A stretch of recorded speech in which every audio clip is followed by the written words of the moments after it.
Can't get enough of Team Pete? Well, you've come to the right place, as each week I interview supporters of Pete Buttigieg, former candidate for President of the United States and current Secretary of Transportation.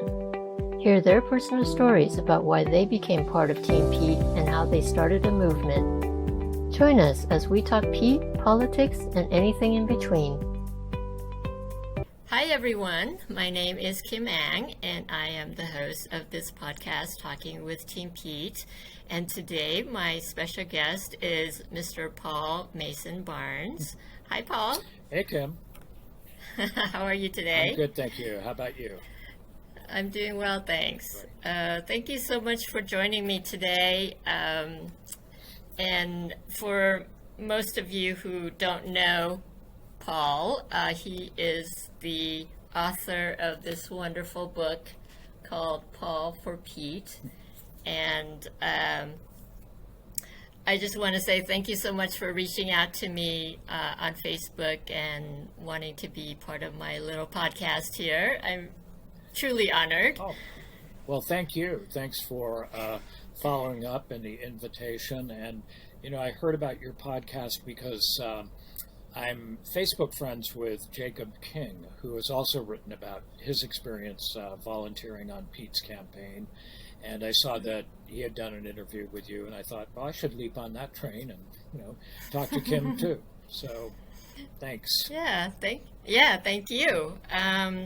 All right, so can you tell people a little bit about yourself, and then we'll kind of go into promoting your book, because I will shamelessly promote your book here. Well, thank you. I think I'll start with my more recent life, and that's simply that I'm a professional theater director. I've been in the theater actually since I was in high school in the San Francisco Bay Area where you live.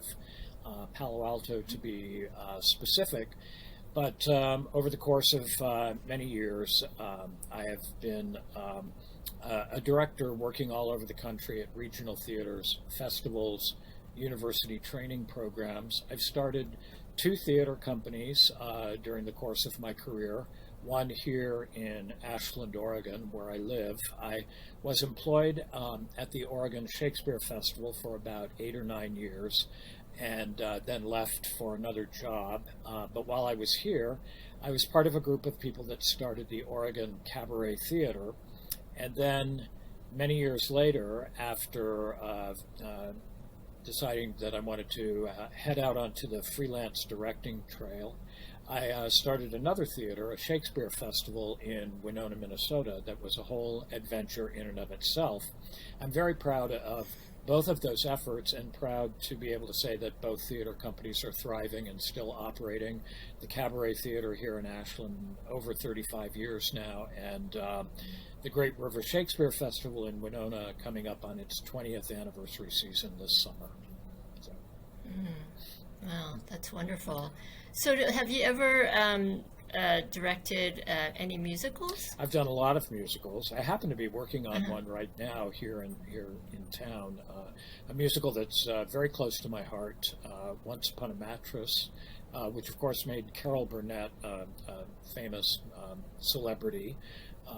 But we did it when I was in high school in Palo Alto, and I played Prince Dauntless the Drab, and then I've directed it a couple of times since then.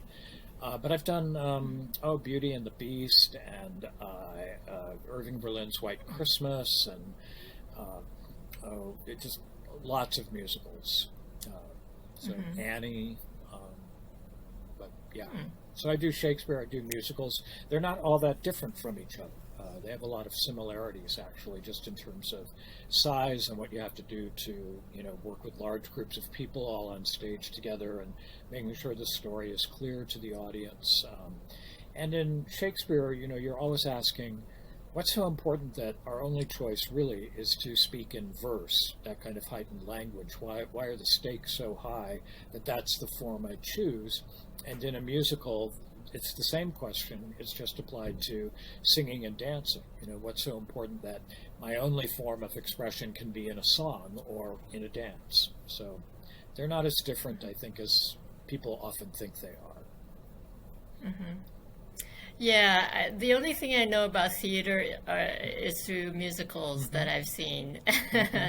And I have to say, I'm quite ignorant about Shakespeare, nor would I remember reading about it in high school, Sure. but it never really, triggered my interest. I had a hard time understanding Shakespeare. Well, I did too. I came to it very Yeah, slowly over time. And in high school, a lot of it went right over my head. But then when I right. became involved in theater and began, actually working on some Shakespeare roles and speeches, it began to make more sense to me.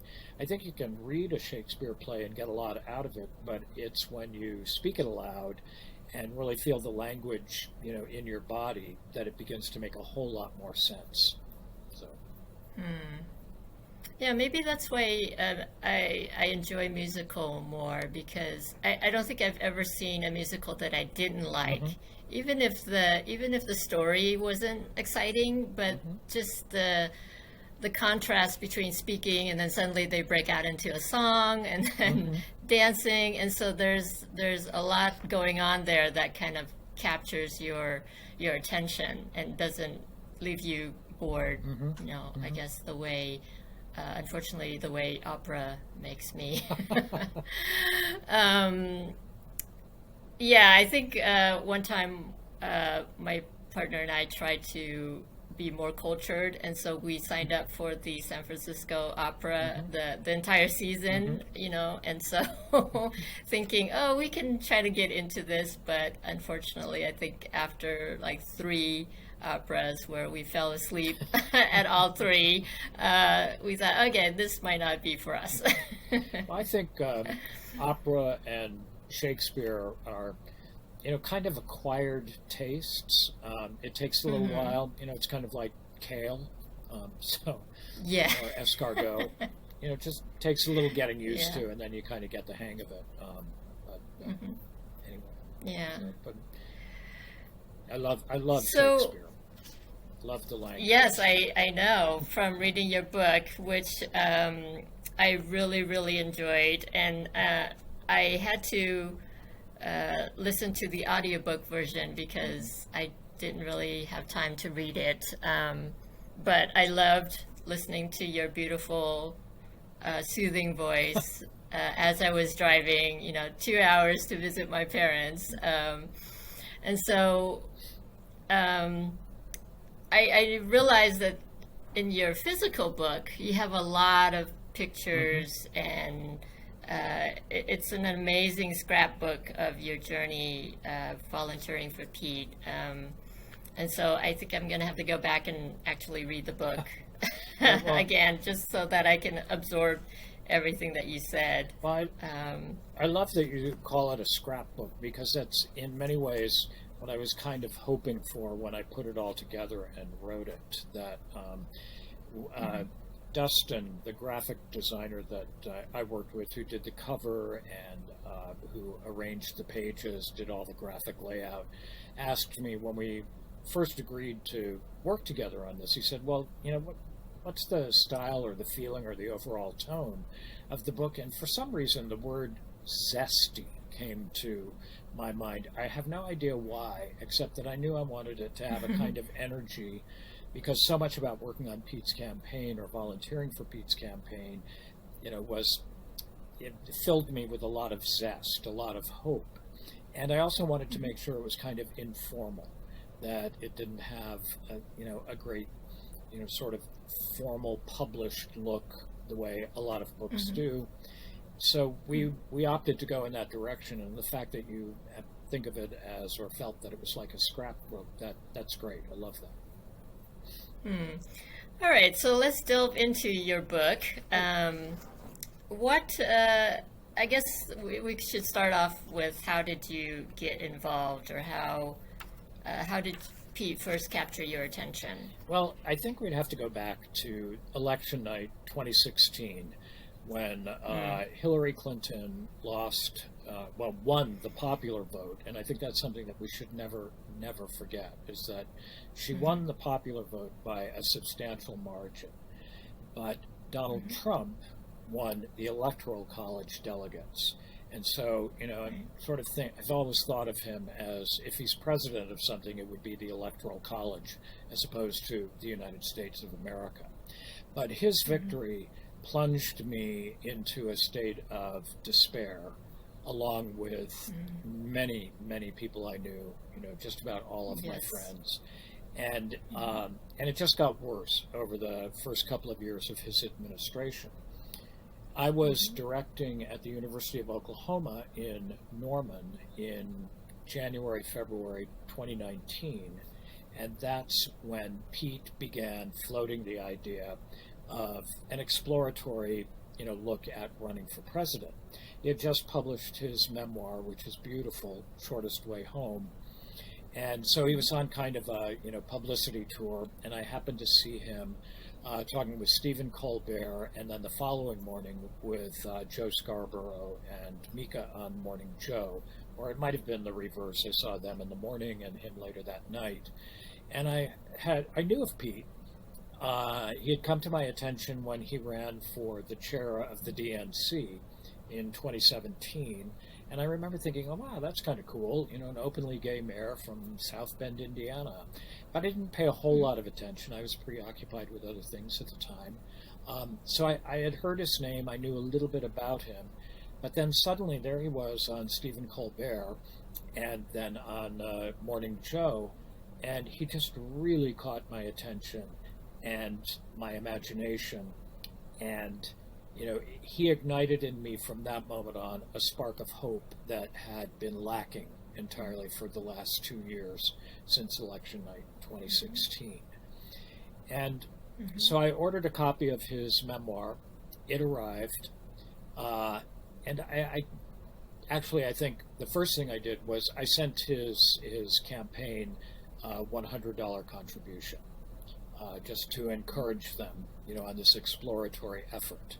And I got a copy of his book and I read it, and I was so moved by it. It's so clearly written and so movingly written.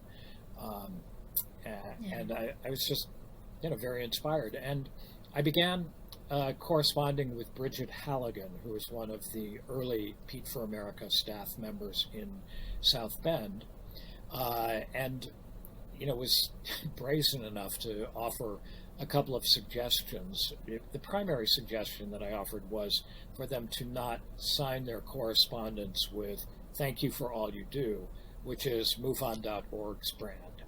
And I, frankly, got a little tired of MoveOn.org always thanking me for things that I did without knowing exactly what I did or didn't do.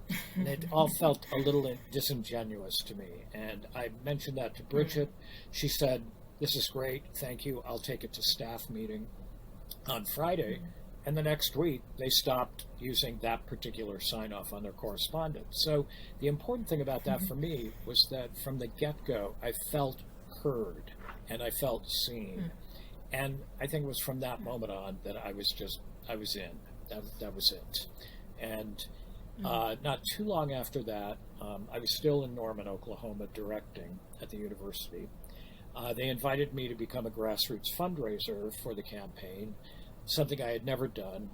As I mentioned in our prior conversation, I've written grants, I've raised money for theater companies that I've run, I've done that kind of work. I've been a political contributor, but I'd never actually done fundraising for a campaign. And I thought about it for a day or two, and I thought, well, the worst that can happen is I'll find out I'm not very good at it.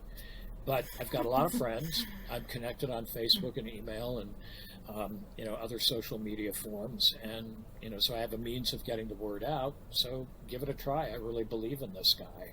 And lo and behold, I was good at it. I was always within the top 20 of his grassroots fundraisers and often within the top 10. And then later in the campaign, they invited me to become part of his Arts Policy Advisory Committee, which I did. And then when he suspended his campaign in March of 2020, I made a lateral transfer to Joe Biden's Arts Policy Advisory Committee. So that's sort of the brief history of me and the campaign. So.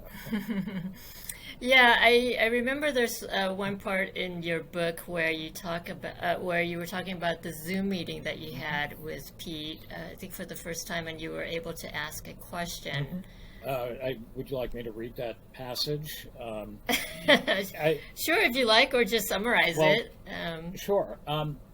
For me, there were so many boxes with Pete that kept getting checked, and I know that's a kind of cliche. He checked all the boxes, but Mhm. um, you know, early on, I found out that he was a Rhodes Scholar, that he had served in Afghanistan, that and then that he spoke all these languages, um, and then I found out that he was actually a trained musician who was skilled enough on the piano that he could memorize Rhapsody in Blue by George Gershwin and play it with the South Bend Symphony.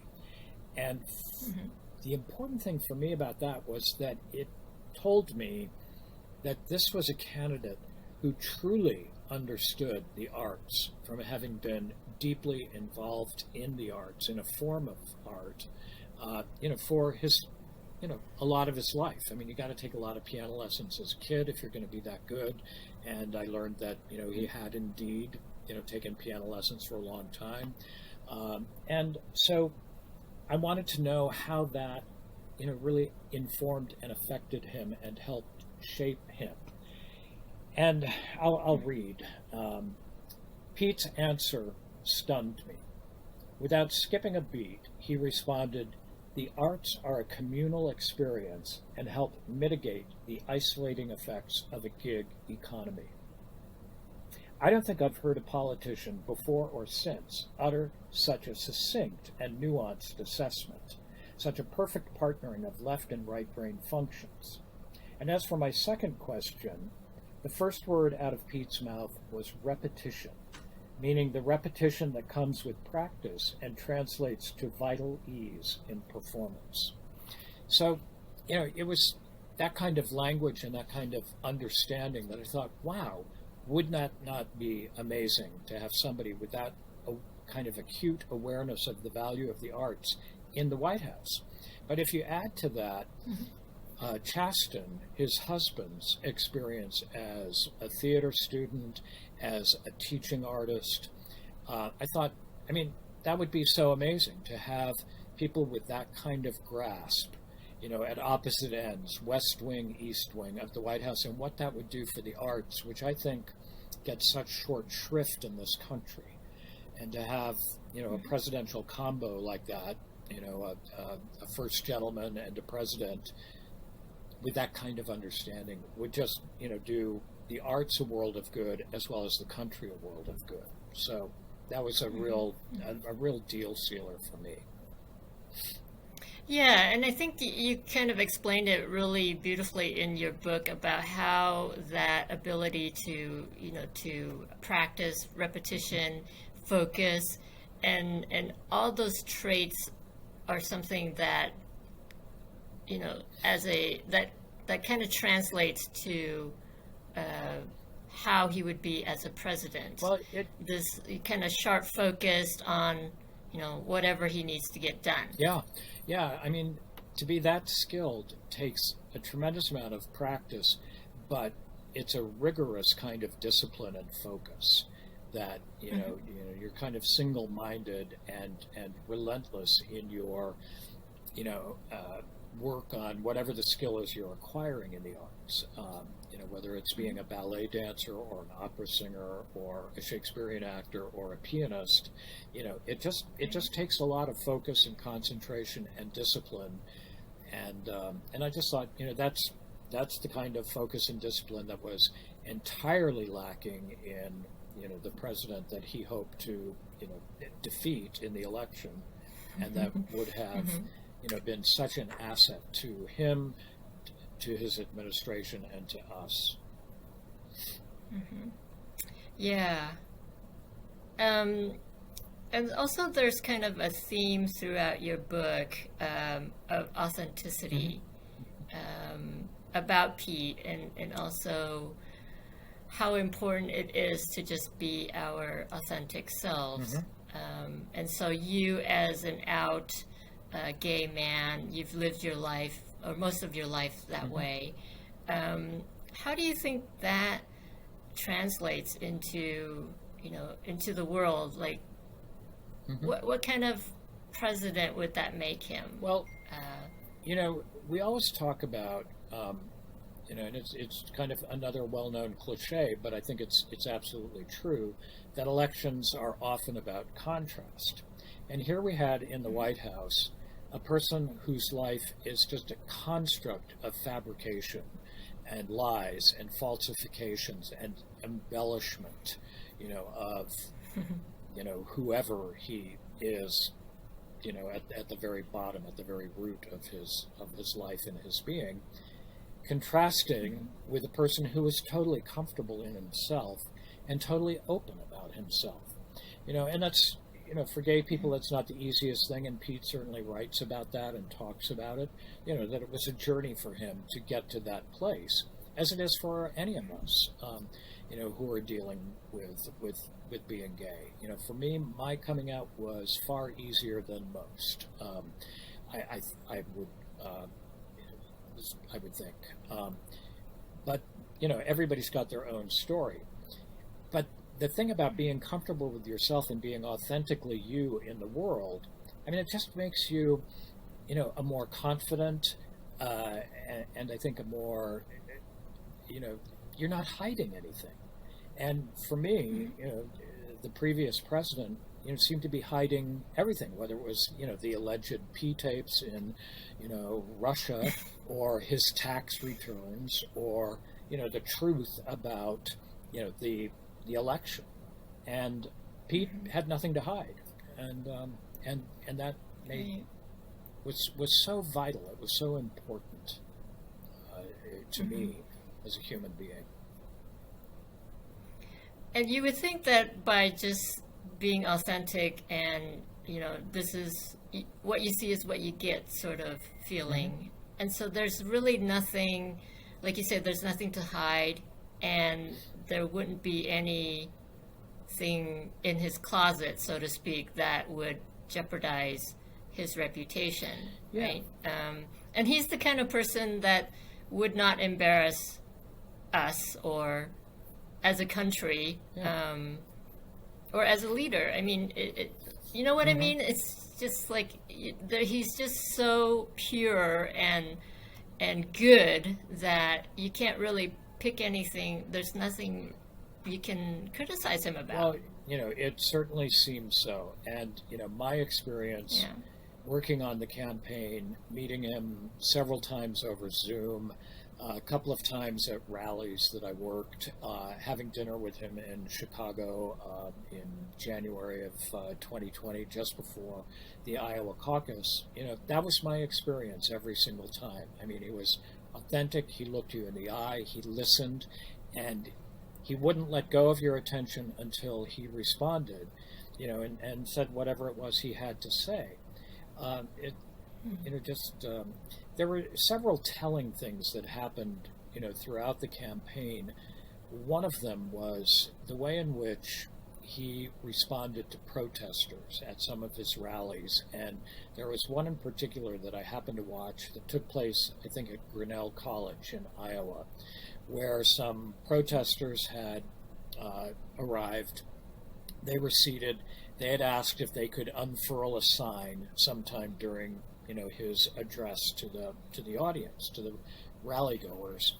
And, however they worked these things out, the campaign had worked it out. And at the end of his speech, Pete said, "Oh, yes, we have some people, with, who have something to say." And they stood up across the front row of the audience, and they unfurled this banner. We couldn't see it from the television coverage that I was watching, but he looked at the sign and he said, "That's really mean. I don't want to kill anybody." I have no idea what the sign said, but the important thing after that was that I saw him actually take the time to engage with those protesters at the end of the rally, that at the stage left side of the stage, he actually talked to them. And I thought, how wise is that? Because if he does get the nomination, those people who protested him here will know that he bothered to engage with them And that's going to speak well on his behalf, no matter how they feel about his politics.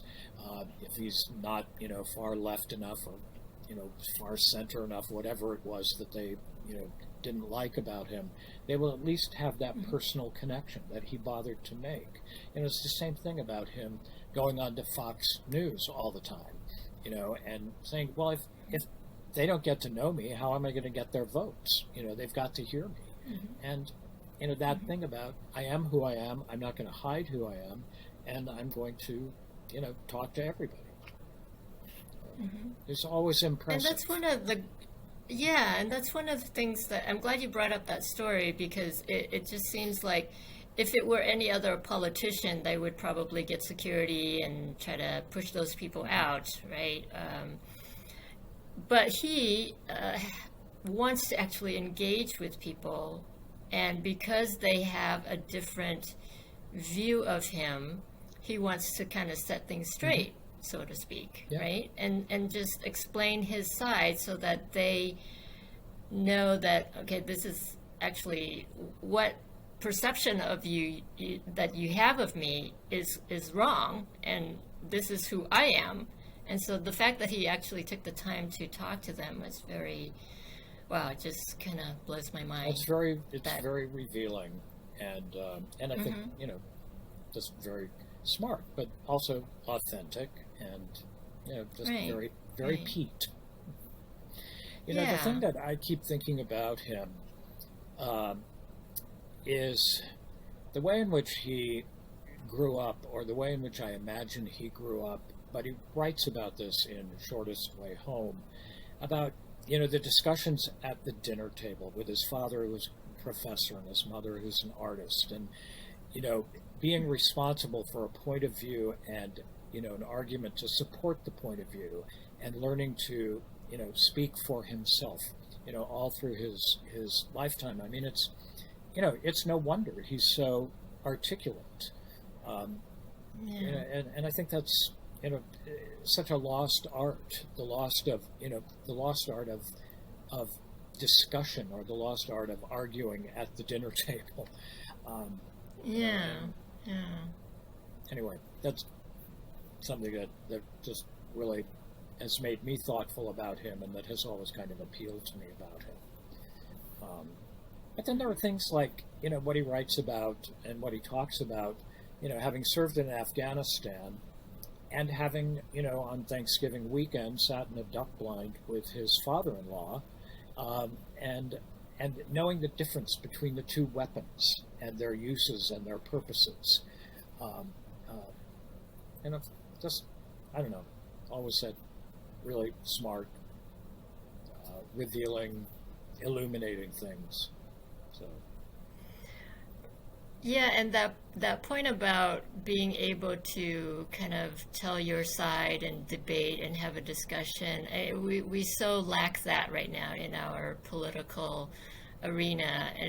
I remember the time when we can agree to disagree and still be cordial to each other, but now it's just so toxic that it's as if, okay, if you're not on my side, then you're the enemy, kind of mentality. And I feel like Pete is such a good person to just bring people together and meet them halfway, and his ability to do that, even with people that are interviewing him, they're very combative, and they want to try to pin him down on a particular issue, and he won't do that because he's trying to engage with them. And well, one of the earliest things I heard him say, I remember listening to an interview, I think I was driving north here in Oregon, and he said one of his goals was to elevate the level of discourse in politics, and which is something I think he did and continues to do, and he always does it with civility. He is not afraid to make his point, and he's not afraid to, get a jab, but he's not getting a jab when necessary. I mean, they don't call him Slayer Pete for nothing, but to do it in a civilized way in which he's not shouting. There's so much shouting in politics right now, and as a director, you learn pretty quickly that the going to the place of anger, as we call it on stage, is the easy choice and often the unexamined choice. It's very impressive when an actor can, suddenly explode in a great fit of anger. But after a while, that becomes very uninteresting and very boring because it's not, specifically rooted, and it just becomes kind of generalized shouting. So I thought there was something, about that in Pete that was so smart. And even when we talked at dinner in Chicago, it was a Win the Era event as the campaign was moving from 2019 into 2020. They hosted a group of fundraisers in Chicago to, talk about strategy for the coming months now that the caucuses and primaries were beginning to, bear down on the campaign. And so there were about 100 of us at a restaurant in Chicago, and we were all at tables of 10, and Pete came and, had dinner and spoke and thanked us all for the work we were doing for the campaign. And then he made his way around to various tables in the room and talked with all of us. And he was very relaxed. And I mean, you could name a subject and he could talk about it, and talk about it smartly and in detail and authentically. But even when his opponent, when Donald Trump's name came into the conversation, he was never mean. He was clear, but he was never mean. And I thought that was so admirable, so appealing. Well, yeah. I mean, it's easy, like you said, to lash out, but it's a lot harder to be calm and zen the way he always is. I don't know. I honestly don't know how he does it. Yeah. So there's an interesting part of your book where you talk about pedifying America, which I really loved, because I think this was where you took his book and you gave it to everybody that you came across, right? Can you tell us about that story? Well, sure. Once I read Shortest Way Home, and once I signed up as a volunteer fundraiser on the campaign, I wanted people to get to know Pete. And I thought the best way to get to know him is for them to read his book. I wanted his voice to be heard, his story to be told. And, I was telling it as best I could. And, he was gradually getting more media attention, and people were beginning to pay attention through, whatever media appearances he was making. But so I just started buying copies of his book and giving them to people, as whenever, possible, and as they were open to it. And, I think if Pete's book was on the New York Times bestseller list, I happen to have a lot to do with that because I bought a lot of copies.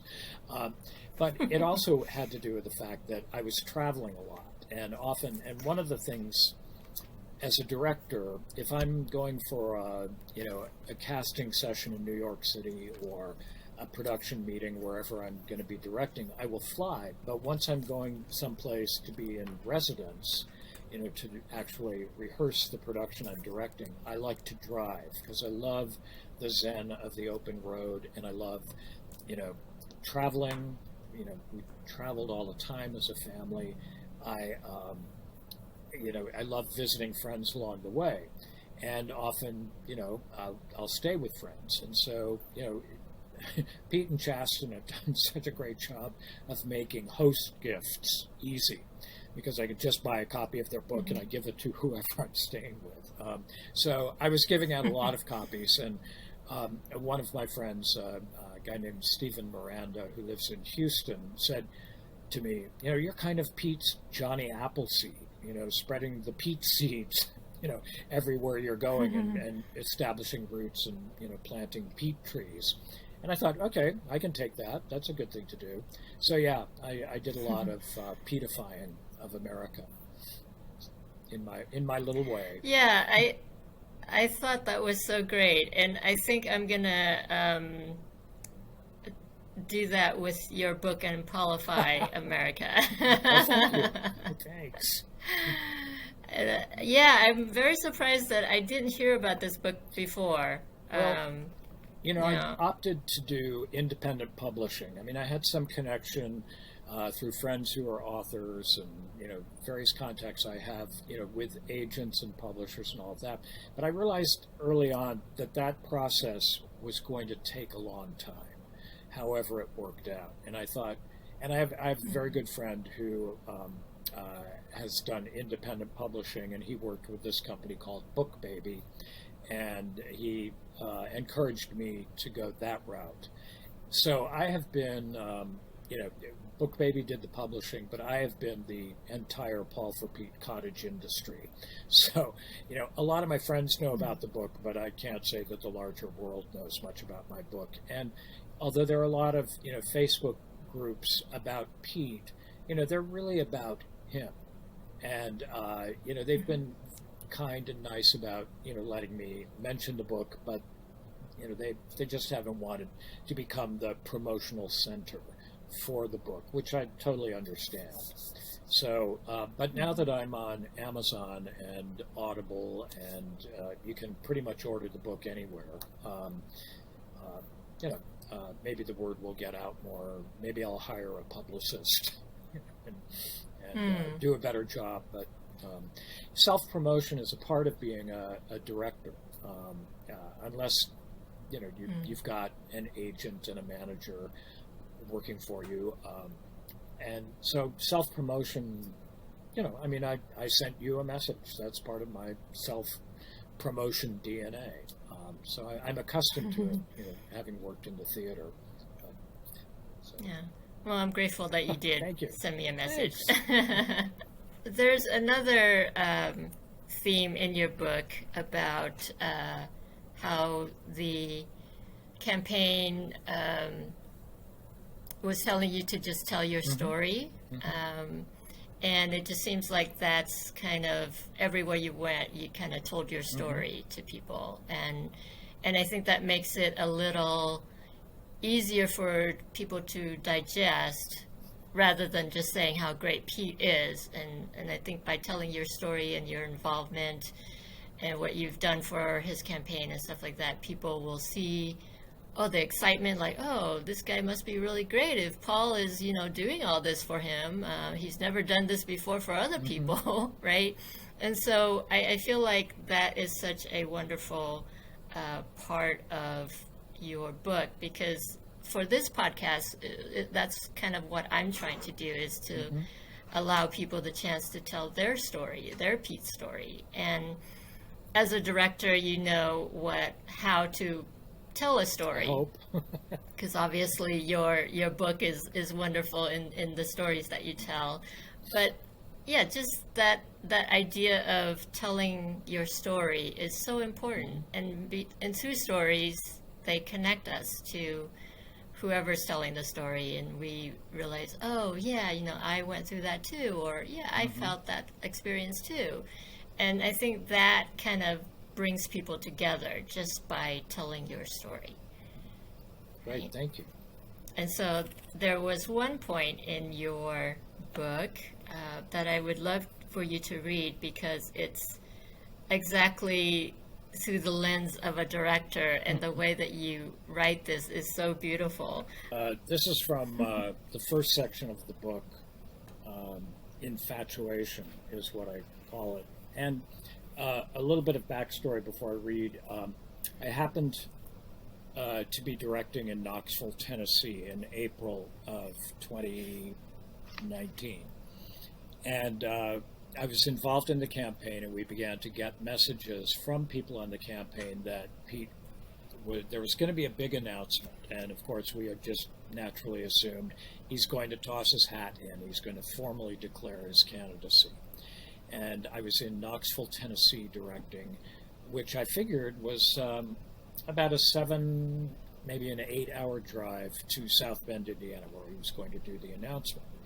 And I happened to have the day off, or the time off from rehearsals that I could work out, getting in my car and driving to South Bend and being there. And I just thought, this is too important to be this close and to miss. So I'm going to go. So I decided to go, and getting there was a whole adventure, which I talk about in the book. I arrived.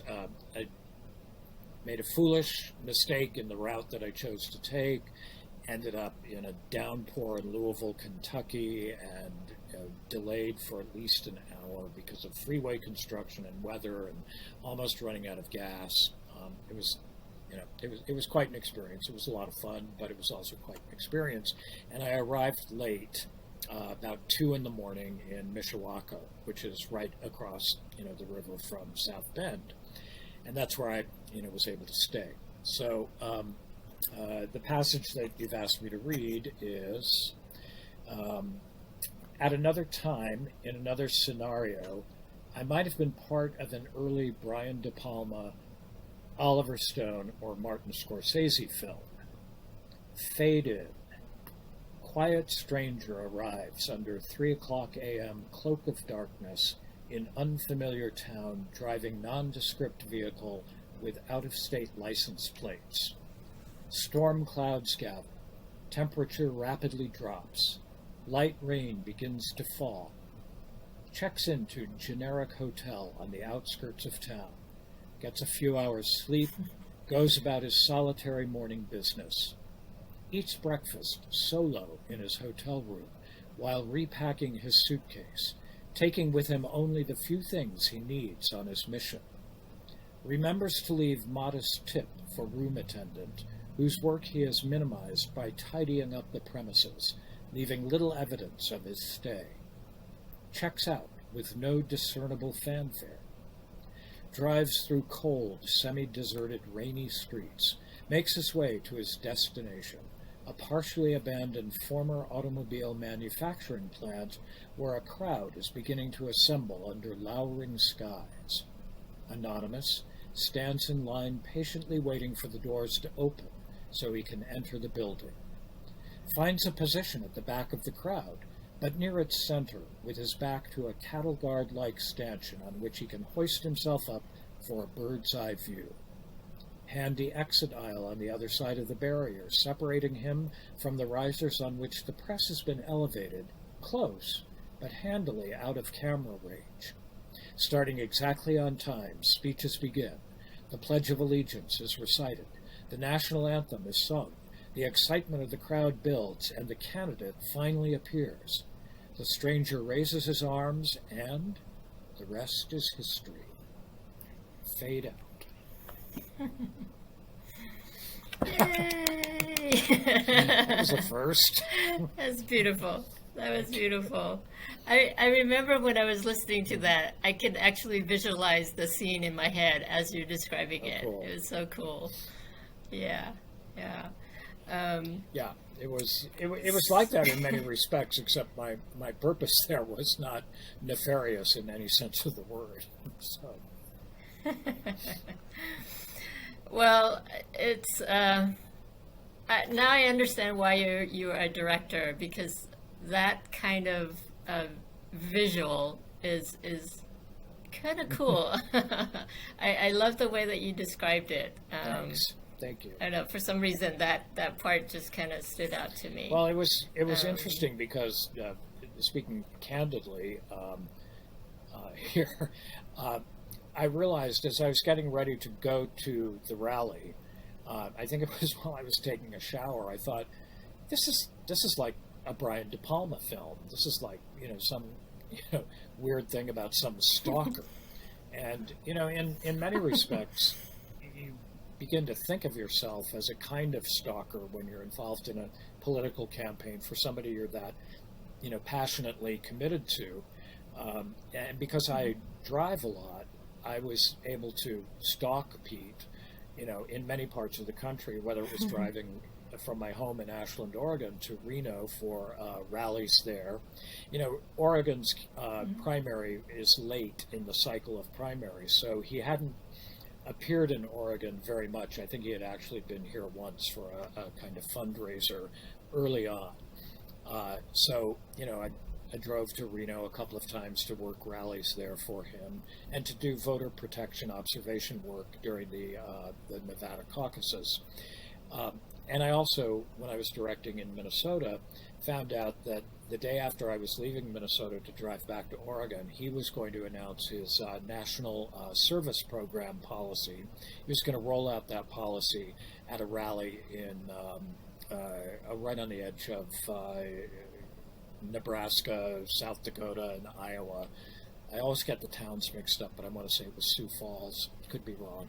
Anyway, I realized that if I changed the standard route of my drive home, which usually took me into Des Moines and then west from there, but just if I continued across southern Minnesota, I could be in that town the day of his policy rollout. I was thwarted by thunderstorms and possible tornadoes, so I ended up not going to the rally. So there's that kind of, where's he going to be? Oh, can I be there? Can I, always hearing him speak was inspiring, but always getting to contribute to the campaign in some small way of, whether it was, canvassing or just welcoming people to a rally or whatever I could do. I felt like I was helping, and that was very important. Mm-hmm. Yeah. Did you ever think that maybe your obsession with Pete would kind of get out of control? No. Kind of like how the supporters of the former guy kind of goes off the rails? No. No? Part of the reason that, he was inspiring and ignited a kind of, passion, it was a passion of hope, or a hopeful passion. And because of his civility and the standard that he set and that permeated his campaign, from every staff member I met, there was never any sense of that. And, one of the things that I learned pretty early on in the campaign was that, and I write about this in the book, is that thing about don't hit the button marked panic. Anytime some sort of, whether it was about wine caves or, whatever. I remember the article about him hiring Sonal Shah to be his policy director, and the headlines in the media were, Pete Buttigieg hires Goldman Sachs, ex-Goldman Sachs executive. Well, Sonal Shah had been a Goldman Sachs executive 11 years before he hired her, and she had had many more interesting jobs since then, including being part of the Obama administration. And it was a great example of how the media can inflate something unnecessarily, and for whatever reason, I have no idea. But the campaign was always so steadily focused on, let's just keep our nose to the grindstone, eyes on the prize. They were calm, they were focused, they were centered, and whatever sense of distress or panic they might have felt at one time or another never got conveyed to us. And it all started with Pete, and it just trickled down through his rules of the road to every campaign person, every staff member I ever interacted with, whether it was in person or online or on Zoom or whatever. It was the same thing: calm, civil, smart, engaged, personable. And so I never worried about my particular obsession with his candidacy getting out of control. I was obsessed with the direction in which America was headed, and for me, Pete's voice was the authentic voice, and he was the person that I thought stood the best chance of engendering course correction. Right. Yeah, and it just seems like with all the stuff that the media was saying about him, like you said, the whole Goldman Sachs, or he's a corporate Pete or Wall Street Pete or something like that. They gave him these Sure. nicknames, and I guess as a supporter, I got to the point where I felt like I had to defend him with these lies, and so I would share on my Facebook page and stuff about Pete, but it just felt like it got personal for me because he's being attacked, and then I realized, oh, why am I even defending him? He can defend himself just fine. Yeah. And that's the beauty of him. He is always his best defender, and I always, right now with the whole derailment thing in Ohio, I listened to what he has to say, and I learned early on, something that I've always known as a director: research the facts. Get your information, get your ducks in a row, find out the facts before you, shoot your mouth off about something. And it was things like the wine cave criticism and the Sonal Shah hiring stuff that I thought I just put on the brakes and I said, wait a minute, look into this, find out what the truth, what the reality is, and then, say whatever you want to say, but have the facts to back you up. Because that was always his example. But it's also something I know, from my work as a director. Be specific. So. Mm-hmm. And just I love how your book kind of brings up the hypocrisy of it all, because there are other candidates who do the same thing, who get donations from, rich people and all this stuff, and they're not bought and sold, so why is Pete held to a different standard? Yeah. Well, I think that, he became a threat. Nobody saw him coming, as far as I know. And suddenly there was this guy, with a different voice and a different background and a lot going for him, who was getting a lot of attention. And also, I will never forget driving through the Sierra Nevada. I was on my way to Knoxville to begin rehearsals for a production there, the one that I was directing when he made his announcement in South Bend. And we had our first sort of check-in via phone with the campaign. And it was an opportunity. Bridget Halligan was on the call, and Mike Schummel was on the call, and Pete was on the call. And it was sort of a progress report, but also an opportunity for Pete to thank us. And the number of times we were thanked for what we were doing, whether it was from Pete himself or other people on the campaign, was, really telling about the people involved with his campaign. And it had a direct impact. But we were, in the midst of fundraising and trying to make the first quarter goal that they had set.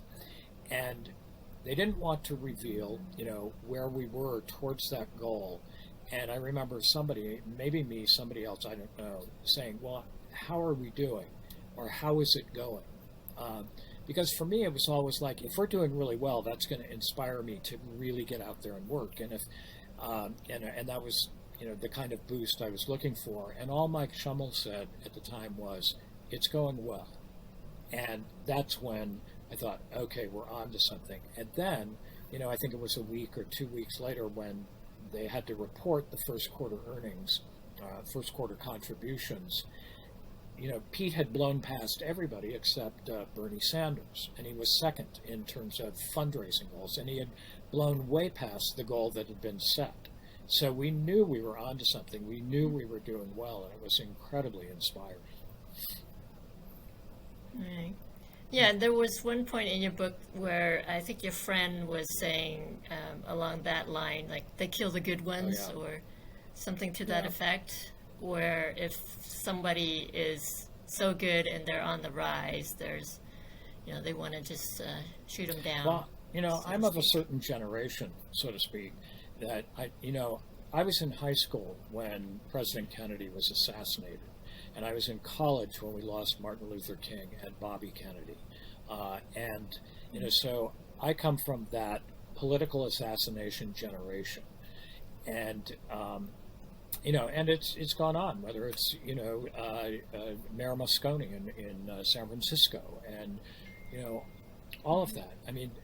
When my friend Susan says they kill the good ones, we're not talking hypothetically, and we're not talking figuratively. We're talking literally, and that fear occasionally penetrated, and especially because Pete is openly gay, it makes him a target in ways that perhaps other candidates are not.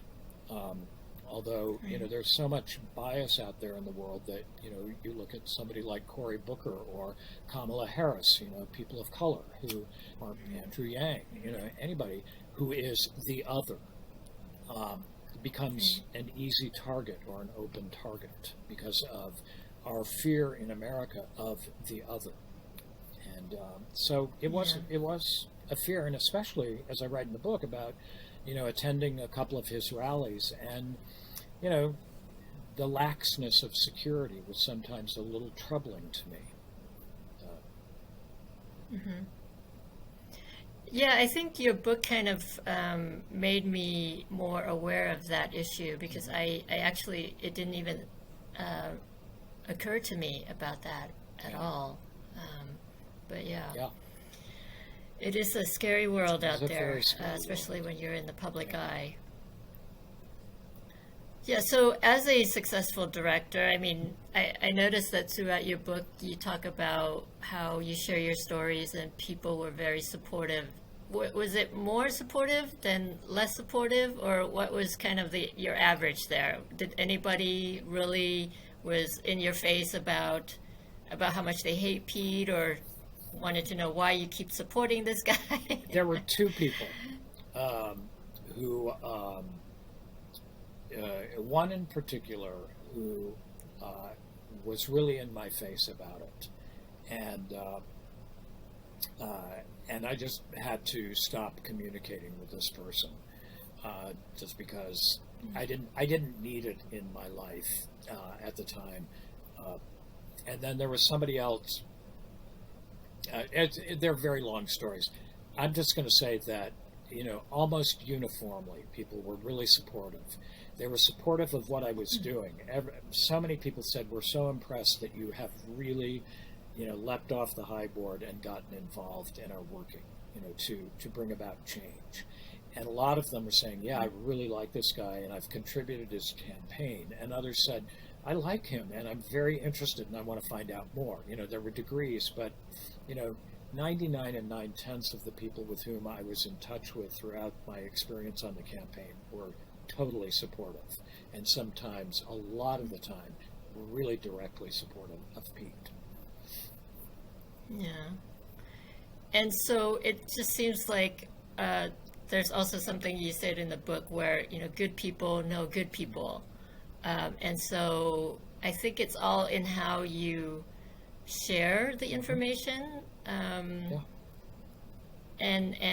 how you present it. And I think that by what you did, kind of gives people, well, it informs people for one, and then allows them the opportunity to, check him out further if they want to. Not so much like in your face, you gotta vote for this guy kind of deal, right? So I think it's all about how you approach it.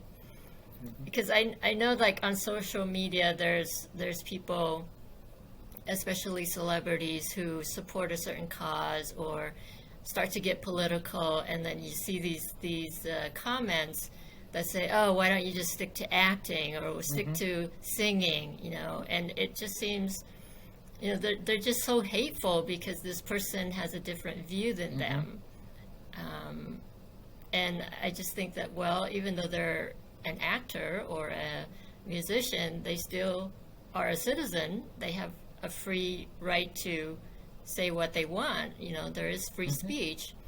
And so do you ever come across any of that sort of hate messages at all on social media? No, I never got criticized, in that, well, you're just a director, what do you know, and all of that. Because I think, people who were, reading what I was writing and following my, what I call Pete posts on social media, because anytime there was, a kind of article about him or something, I would always put it out there.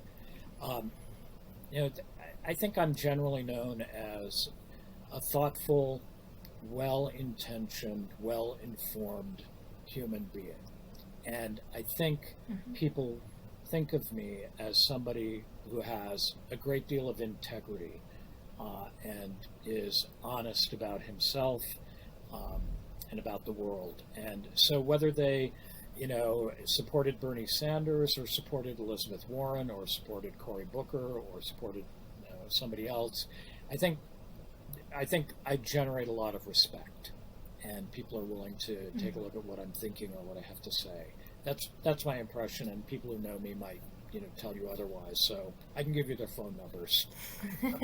But yeah. Oh, yeah. I feel I feel the same way because like on my Facebook post, I share, and then I think at some point one of my friends after Pete dropped out sent me a message and said, "Oh, I would have voted for Pete because of all that you shared," and that was very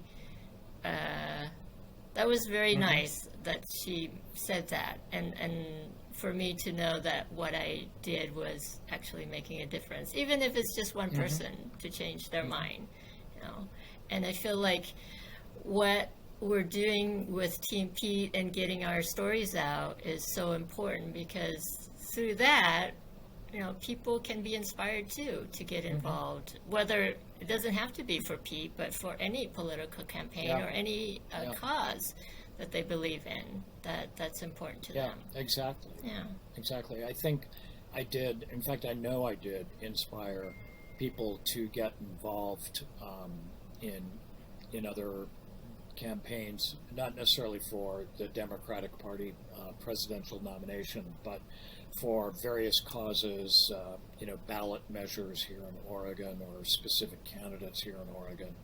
I know that, people said, "Oh wow, he could do that. I can do that." So. Yeah.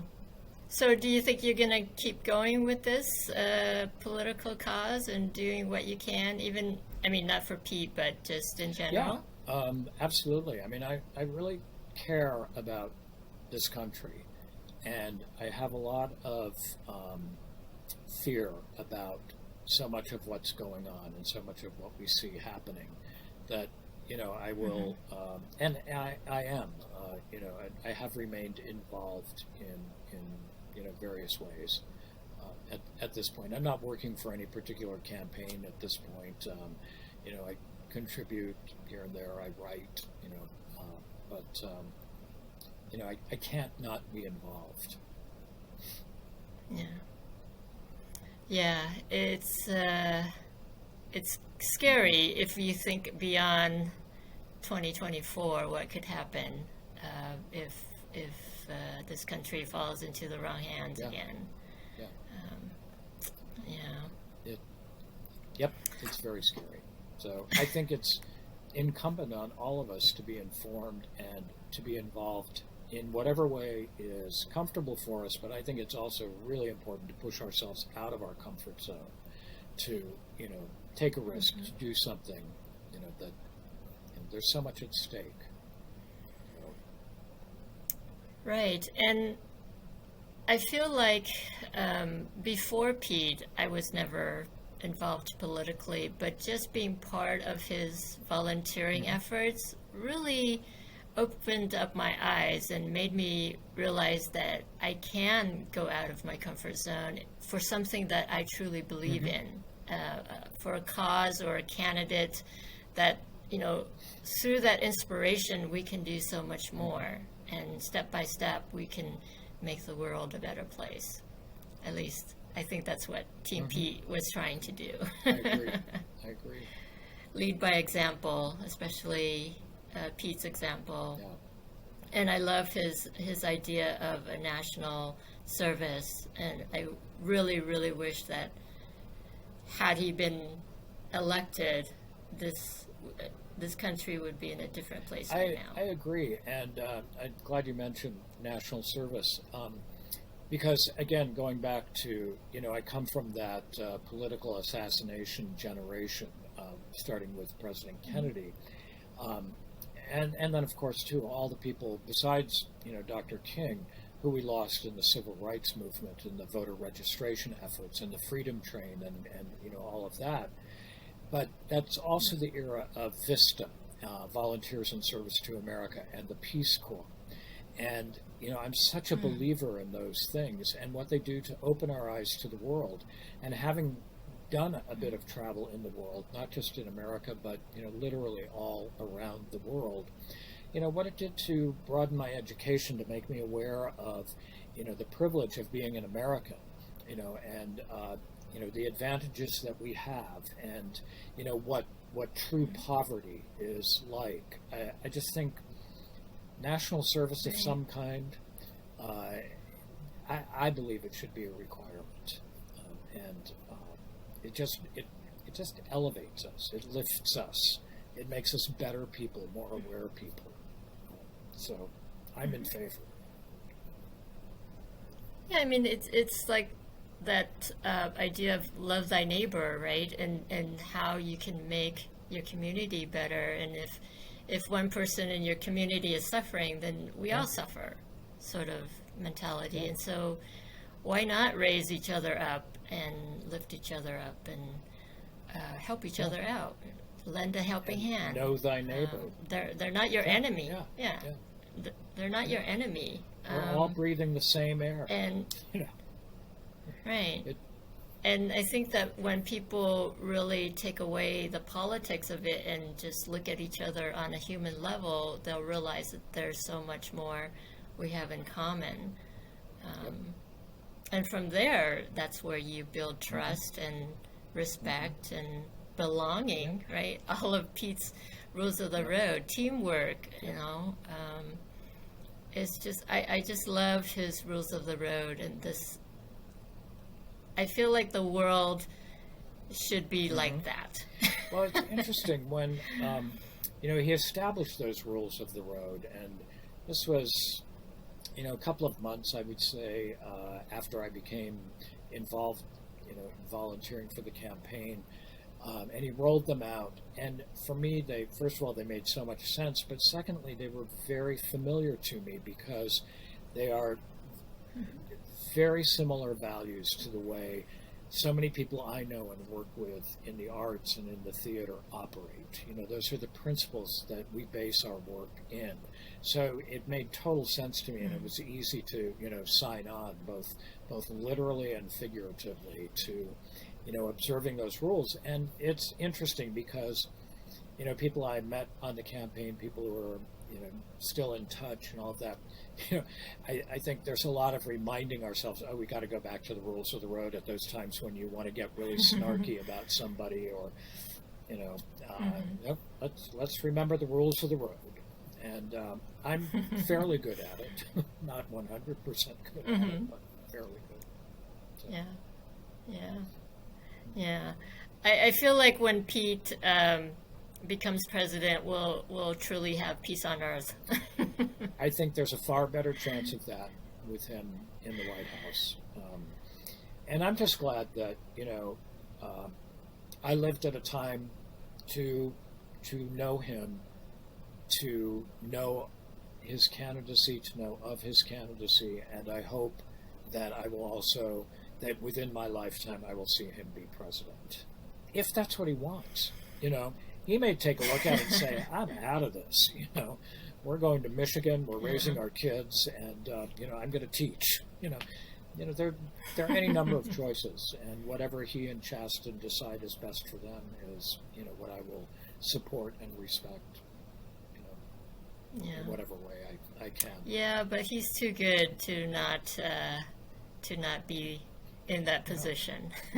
That's what we believe, and it's entirely up to him and Chasten. Right. Well, I mean, you have definitely lived an amazing life, and your book really shows that. And so one of the things that I really loved about it is your relationship, your love story of you and Jim. You guys have been together for 40 plus years, right? And half. Yeah. Wow, that's amazing. Yeah. What's your secret to your longevity? Our secret is, first of all, we have always played by our own rules. We haven't tried to model our relationship after anybody else's. It's just been our relationship. And I'm a believer that, we're all on the relationship train platform, waiting for that train to pull into the station. And if we're lucky, it pulls in, and if we're even luckier, we get to board. but you don't board without baggage. And the relationship begins when you open the baggage and find out what's inside the luggage you're carrying. And for us, it was separation. It was separation from the beginning, just because I was a teacher at the time. He was an actor. We met here in Ashland, where he was based at the Oregon Shakespeare Festival, but he was on his way to Houston, Texas for a season at the Alley Theater there. I was going back to California, where I was teaching, and we just knew from the beginning that separation was going to be part of our relationship, and we had to figure out how we were going to make that work if the relationship meant what we thought it meant to us. And so we dealt with the baggage. And part of that has been that we've always said yes to each other and yes to each other's opportunities. So that if, for instance, I get an offer to go somewhere to direct, Jim has always said, of course, you got to go and do that. And that frees me of any sort of guilt that I might feel about if he were to say, oh, I really don't want you to do that. And of course, if there was something, absolutely crucial, that prompted either of us to say that, we would say it. But then that way I get to consider the offer for what it is, consider our lives for what they are, and say, yeah, I'm going to take that offer. Or, yeah, no, I don't think so. And our lives have changed recently, as I write about in the book, because Jim had a stroke, and just before the pandemic. And he has expressive aphasia, which, if we were into cruel irony, and we're not, would be cruelly ironic for somebody who has centered his life on language as an actor and a director, and a very well-known actor and director, and who's done tons and tons of Shakespeare, which is, of course, all about language. But this is the gift we've been given, so we accept the gift and deal with the gift. And it happened halfway through my experience on Pete's campaign. The stroke did. And we accommodated it. We, and again, anytime the opportunity came up for me to go to Reno to work a rally, go do voter protection observation work, go to Chicago for the Win the Era dinner, Jim always said yes, and we always made it work because he knew it was important to me. And I think, that's been, a large part of the success of our relationship, our longevity. And we've always looked at separation when it occurred as, an opportunity to refresh, that we always come back to the relationship with something new, something that we've learned, something that we've gained, something that we can contribute to the relationship. And it's kept it fresh rather than letting it go stale. And because the work that we do is it's soulful work. It involves the soul, and so it's more than punching a time clock. So yeah. Yeah, as I was reading your story about that, I felt like maybe it works because, like the saying goes, absence makes the heart grow fonder, right? And so the fact that you guys are, when you're separated and then coming back, you're just happy to see each other and be in each other's presence. So that kind of answers my question about that. It's also kind of like a never-ending honeymoon. You get to come back and be energized and so happy to be together again. And we always make the times together, special and fun and wonderful. And anyway, somehow it's worked, and we're still together. Yeah, because I feel like there's a lot of couples who aren't able to do that long distance, and so I don't know, maybe they have their own issues that you guys don't. Maybe there's insecurities with one or the other that doesn't allow them to do that. But it sounds like you're both healthy, Thanks. Secure individuals. You have to be good communicators. You have to be honest communicators. And also, I grew up in an era of what I think of as rock and roll mentality, where it's, Will You Still Love Me Tomorrow, and all those songs that we grew up listening to about, I'll die if you go away, or whatever those great 50s and 60s groups were singing about. And I've just never quite bought into that kind of dependence. That if you go away for a month or a year or 2 weeks or whatever, I'm going to be lost without you. Well, I don't want a person in my life in that kind of close relationship that will be lost without me if I should go away for a couple of weeks or a month or something. I want somebody who's going to be strong and resourceful and engaged and and challenging. So yeah, the whole relationship codependency is another topic we can do a whole podcast on. Great. Right? All right. Well, I think our time is up, Okay. Paul.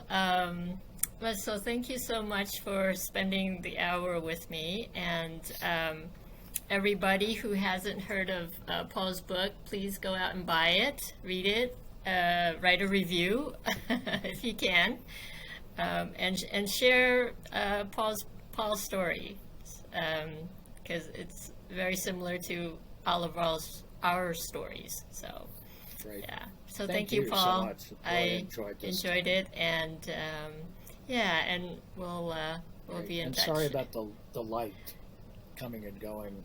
Yeah, no worries. I don't know if there's something we can do to fix that later on. I wouldn't worry maybe about it. not. But